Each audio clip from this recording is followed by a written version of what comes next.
아멘. 네, 오늘은 다니엘에 관해서 살펴보겠습니다. 다니엘은 바벨론 포로기를 보낸 사람입니다. 다니엘은 1차 포로기 때에 바벨론으로 사로잡혀간 포로 중에 한 사람이었습니다. 당시에 바벨론은 전 세계에서 급부상한 초강국이었는데 주전 612년에 바벨론은 아수르의 수도 니느웨를 정복하게 됩니다. 그리고 주전 605년에 갈그미스 전투에서 애굽을 격퇴시키고 고대 근동의 지배자가 되었습니다.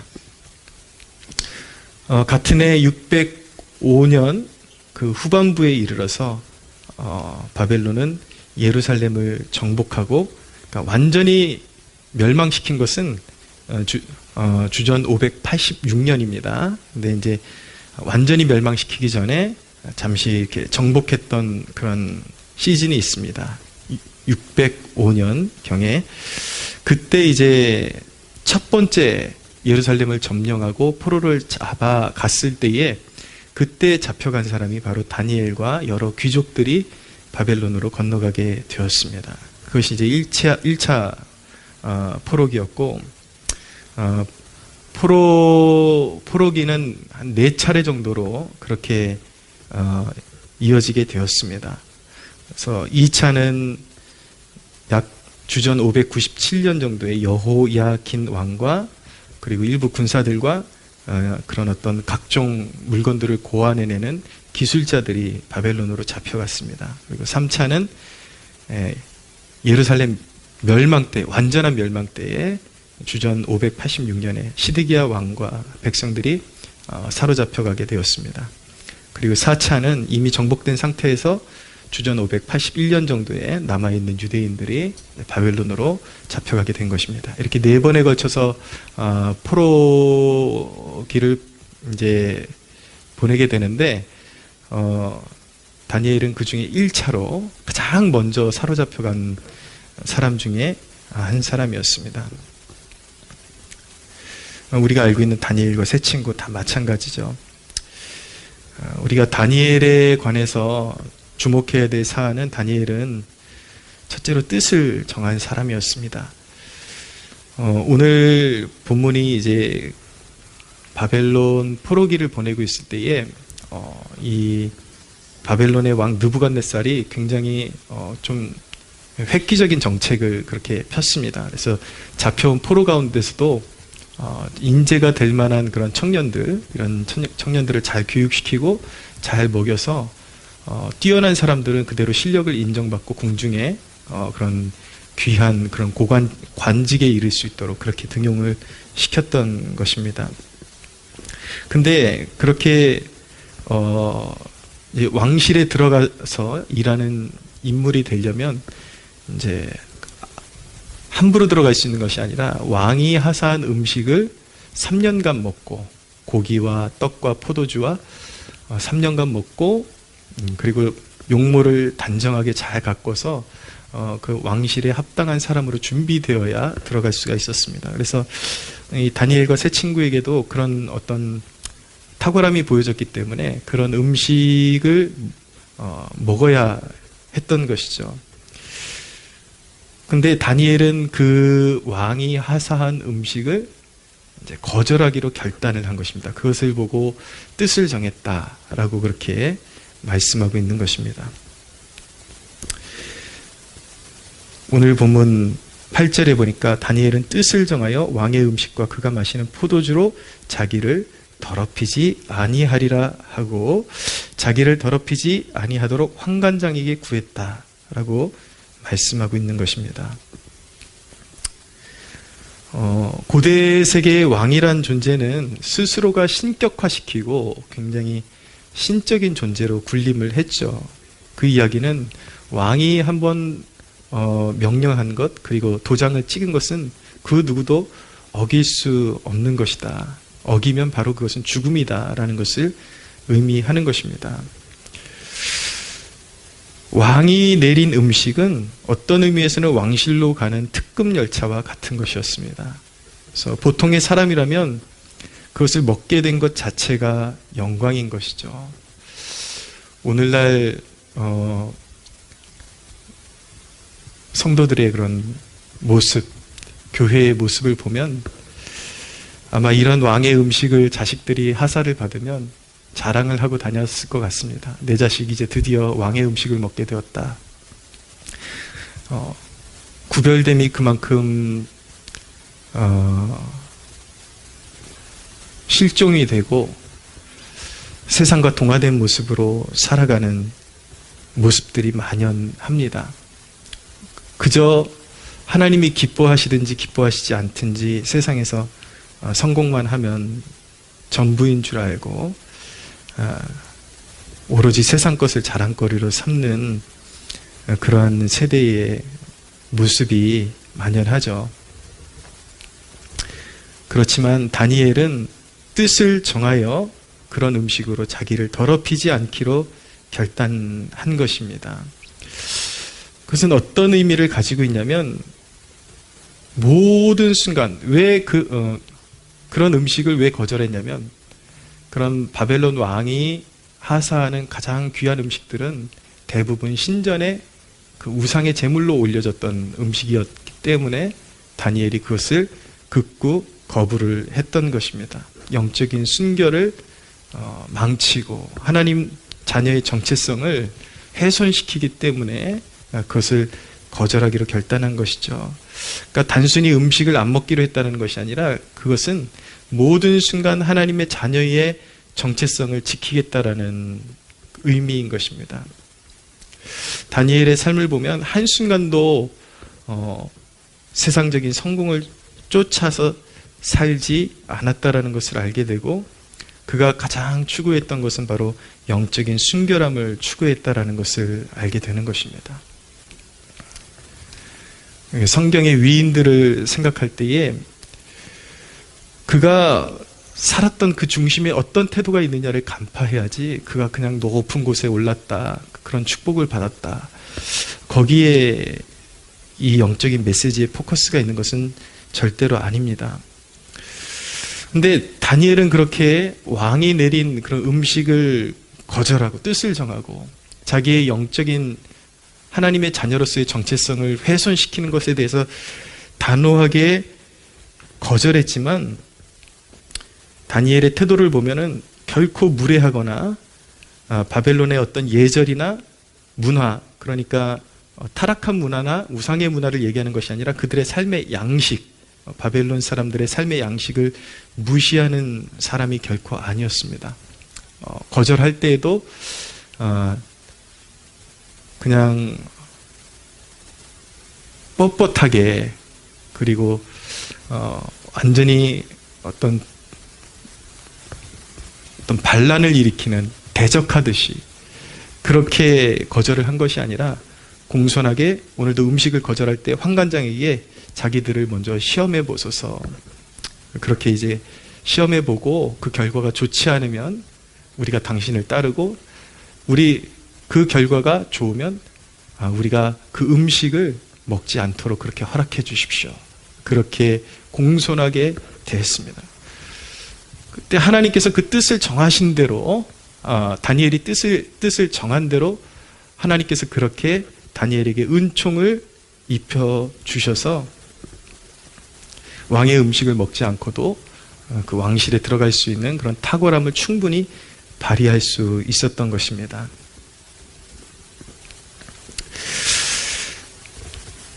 그러니까 다니엘은 항상 하나님께서 세우신 그 질서에 필요한 부분에 있어서는 순응하고 그 존재를 인정하고 또 예의를 갖추면서도 다만 신앙의 정체성을 위협하는 일만큼은 절대로 스스로에게 허용하지 않았던 것입니다. 그러니까 세상 사람들의 관념은 어떤 것입니까? 이 왕이 내린 음식을 먹지 않고는 왕실에 들어갈 수 있는 길이 없어. 그렇게 단언을 하고 일단 타협하고 나서 그 다음에 이제 하나님의 뜻을 찾아보자 이런 식으로 늘 접근하기 때문에 항상 세상에 딸려다닐 수밖에 없는 그런 이제 구조가 그 삶 가운데 형성이 되는 것입니다. 근데 다니엘은 항상 세상의 법도가 그렇다 할지라도 그것이 영적인 순결함에 훼손을 준다면 먼저 하나님께 기도하고 길을 열어달라고 기도하고 세상에 겸손한 태도로 도전을 했던 것이죠. 그랬기 때문에 다니엘은 항상 세상의 한복판에 있었지만 세상에 딸려가지 않고 세상이 쫓아오도록 했던 것입니다. 그러니까 그렇게 뜻을 정하니까 세상이 오히려 딸려오는 거예요. 사람들은 그때까지만 해도 누가 그 왕의 음식을 거절할 엄두를 냈겠습니까? 다니엘이 믿음을 가지고 그렇게 요청을 하니까 환관장의 마음을 열어주시고 이렇게 해서 그 일이 허락이 되고 정말 유례 없이 그 음식을 먹지 않고도 왕실로 올라갈 수 있는 길이 열리게 되는 것입니다. 세상이 따라오는 것이죠. 여러분, 이게 바로 왕 같은 자녀들의 다스림인 것입니다. 하나님의 자녀들이 늘 세상에 압도되는 위치에 있는 것 같지만 그런 세상의 그런 어떤 조류들을, 세상이 나에게 요구하는 것들을 담대히 거부함으로 인해서 세상이, 내가 세상을 쫓아가는 게 아니라 세상이 나를 쫓아올 수 있도록 그렇게 다스려가는 것입니다. 단순히 이것은 나 중심의 어떤 이기적인 삶을 살라는 그런 말씀이 아니라 하나님의 영광을 위해서 우리가 길을 선택할 때에 세상이 오히려 그 앞에 복종하고 세상이 따라올 수밖에 없다라는 그런 원리를 가르쳐주고 있는 것입니다. 우리가 하나님의 자녀로 거듭났을 때에 그 하나님의 자녀로 살아가는 삶 초입에 이러한 뜻을 세우지 않으면 세상에 항상 쫓겨다닐 수밖에 없는 것입니다. 그러나 우리 신앙의 초입에 이런 뜻을 세우면, 다니엘과 같은 뜻을 세우면 세상이 쫓아오게 되는 것입니다. 그런데 타협하게 되면은 항상 평생의 종의 모습으로, 항상 노예같이 끌려다니는 모습으로 살아갈 수밖에 없는 것입니다. 여러분들의 삶 가운데 나는 왜 이렇게 세상에 늘 끌려다니고 세상을 주도하는 것이 아니라 이렇게 힘이 없이, 매갈이 없이 끌려다니는 모습으로 살아가는 것일까? 이유는 자명합니다. 여러분들이 믿을 때에 그 시초에 뜻을 정하지 않았기 때문에, 내가 하나님의 자녀로서의 정체성을 잃지, 결코 내 스스로에게 훼손시키는 것을 허락하지 않겠다라는 그 결단으로 나아가지 않았기 때문에 계속해서 세상에 굴복하고 딸려다닐 수밖에 없었던 것입니다. 사랑하는 여러분, 세상이 여러분에게 굴복하는 그런 왕 같은 제사장의 그런 아름다운 영광스러운 모습으로 살아가는 여러분들 되시기를 주님의 이름으로 축복합니다. 두 번째, 다니엘은 경건의 사람이었습니다. 다니엘은 학문도 굉장히 뛰어났죠. 17절에 보니까, 1장 17절에 보니까 하나님이 이 네 소년에게, 다니엘을 비롯한 세 소년에게, 친구에게 학문을 주시고 모든 서적을 깨닫게 하심에 지혜를 주셨다 라고 말씀하고 있습니다. 굉장히 명석한 사람이었습니다. 그 학문도 사실은 다니엘의 그런 영성에 의해서 하나님께서 그에게 선물로 주신 것이었죠. 그런데 뛰어난 학문이 있었지만 다니엘에게는 그거보다 더 탁월한 어떤 면을 소유하고 있었는데, 17절 하반절에 다니엘은 또 모든 환상과 꿈을 깨달아 알더라, 영적인 비밀들을 아는 그러한 축복을 받았다, 영의 눈이 열려 있었다라는 것을 말씀하고 있는 것입니다. 하나님께로부터 오는 영감을 소유하고 있었다라는 것을 말씀하고 있는 것입니다.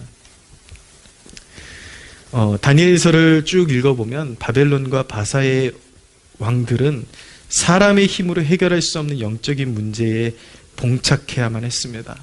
어떤 사람의 그런 어떤 학문으로, 이성으로 풀 수 없는 이상한 꿈들을 꾸고 그거를 실마리를 찾지 못해서 헤맬 때에, 그리고 느부갓네살 왕이 짐승과 같이 그렇게 하나님께 버림받아야 했을 때에 그런 어떤 사람의 힘으로 해결할 수 없고 사람의 지식과 사람의 그런 학문으로 해결할 수 없는 그런 문제들을 왕들이 만날 때마다 다니엘이 그런 문제들을 해결해 주는 역할을 했던 것입니다. 어떻게 그럴 수 있습니까? 다니엘에게는 세상의 학문 그 이상의 하나님께로부터 오는 지혜, 지식, 그리고 영감 이런 것이 있었기 때문에 세상에 풀 수 없는 문제를 풀 수 있는 그런 실마리를 다니엘은 소유할 수가 있었던 것입니다. 우리 모든 그리스도인은 영적인 감각이 열리기를 사모해야 하는 것입니다. 여러분, 그런 영적인 감각이 열리는 유일한 길은요, 경건에 성실하게 임하는 것입니다. 말씀에 깊이 들어가는 것이죠. 말씀을 읽을 때에 꼼꼼히 그 의미를 되새겨가면서 성령님께 그 말씀을 열어주소서라고 그렇게 기도하면서 늘 말씀을 읽을 때에 거기서 세상에서 얻을 수 없는 영적인 통찰력들이 임하는 것을 경험하게 되는 것입니다.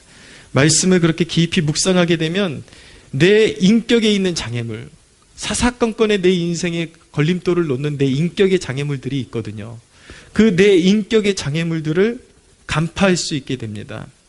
그리고 인생들 앞에 놓인 인생의 덫, 장애물들이 무엇인지 보이기 시작합니다. 왜 저렇게 똑똑한 사람들이 많이 배웠음에도 불구하고 저렇게 늘 실족하고 늘 인생의 곤고함과 외로움과 그런 환난 가운데서 허덕이는 삶을 살 수밖에 없는가? 그것을 정확하게 진단해주는 책이 바로 성경책이기 때문에, 하나님의 말씀이기 때문에 이 말씀을 깊이 묵상하면 사람들이 가지고 뒹굴고 고통스러워하는 그 문제의 해안을 얻을 수가 있게 되는 것이죠. 그래서 인생의 장애물이 무엇인가, 무엇 때문에 그런 고통을 겪어야 하는가를 알기 때문에 먼저 스스로는 그런 문제를 하나님 앞에 아뢰므로, 하나님의 도우심으로 그런 문제를 피해갈 수 있는 것이고, 세상에 고통받는 영혼들에게 그것들을 해결안 받을 수 있는 그러한 해답을 제시해 줄 수가 있게 되는 것입니다. 디모데전서 4장 8절은 육체의 연단은 약간의 유익이 있으나 경건은 범사에 유익하니 금생과 내생에 약속이 있느니라 라고 말씀하고 있습니다. 경건은 이 세상을 살아갈 때의 이 세상을 살아가는 삶의, 이 세상에서의 삶의 구원을 이루어주는 것입니다. 여러 가지 역경과 환란이 있을 때 그것을 지혜롭게 대처하고 성령의 능력으로 돌파할 수 있는 힘을 주는 것이죠. 그리고 내생, 그 경건으로 하나님 앞에 늘 경건한 마음으로 살아갔던 사람들은 결국은 영생에서 영원한 소망 가운데 살아가게 되는 것입니다. 할렐루야. 여러분, 다니엘의 그런 놀라운 그런 영감의 근원이 어디 있습니까? 경건에 있었습니다. 우리가 익히 알고 있는 대로 다니엘은 하루에 3번씩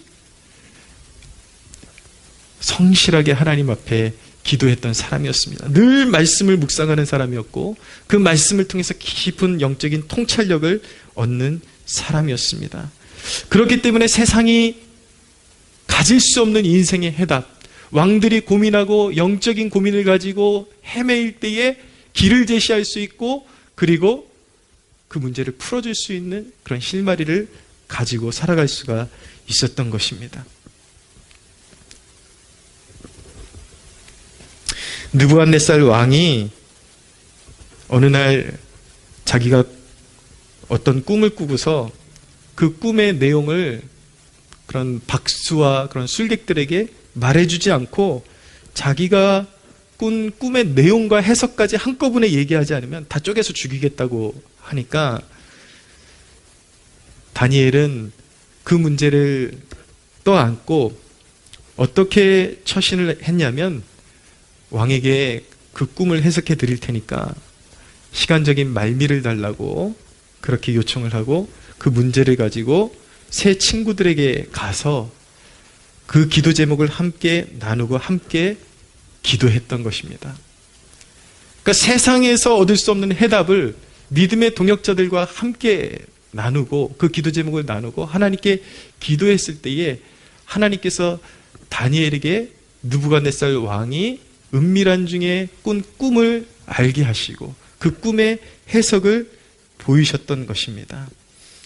여러분, 문제를 영적으로 해결할 줄 아는 지혜를 소유하는 것이 얼마나 중요합니까? 바로 이런 어떤 삶의 문제를 영적으로 해결할 줄 아는 그 지혜가 바로 경건에 있음을 믿으시기를 바랍니다.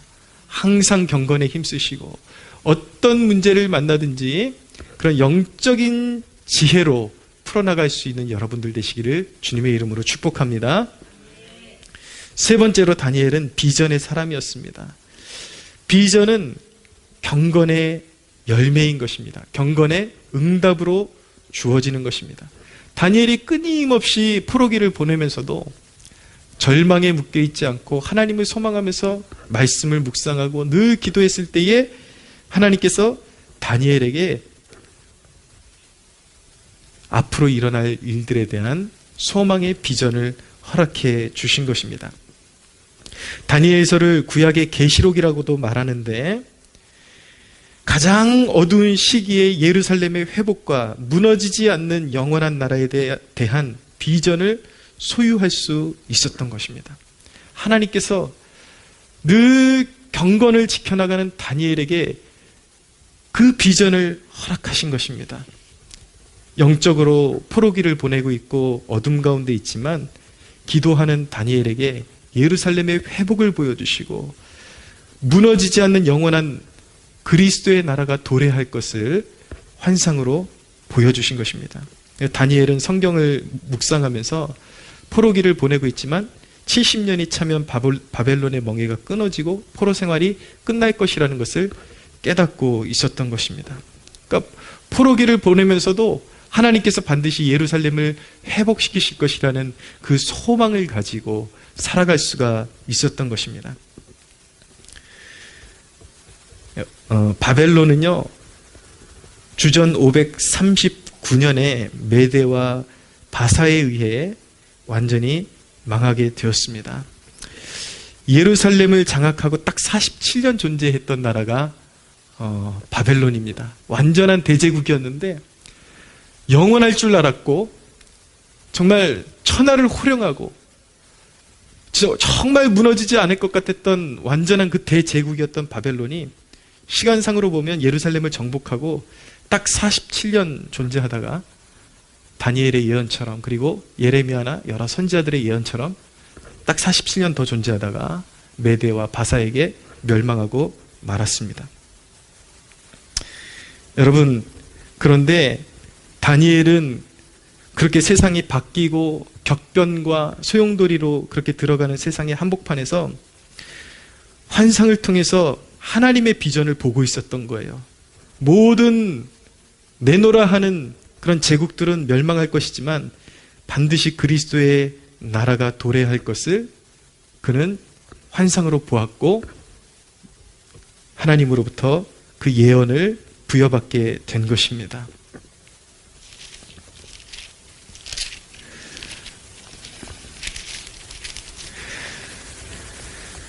다니엘서 7장 13절에서 14절에 보면 이런 말씀이 있습니다. 내가 또 밤 환상 중에 보니 인자 같은 이가 하늘 구름을 타고 와서 옛적부터 항상 계신 이에게 나아가 그 앞으로 인도되매 그에게 권세와 영광과 나라를 주고 모든 백성과 나라들과 다른 언어를 말하는 모든 자들이 그를 섬기게 하였으니 그의 권세는 소멸되지 아니하는 영원한 권세여 그의 나라는 멸망하지 아니할 것이라.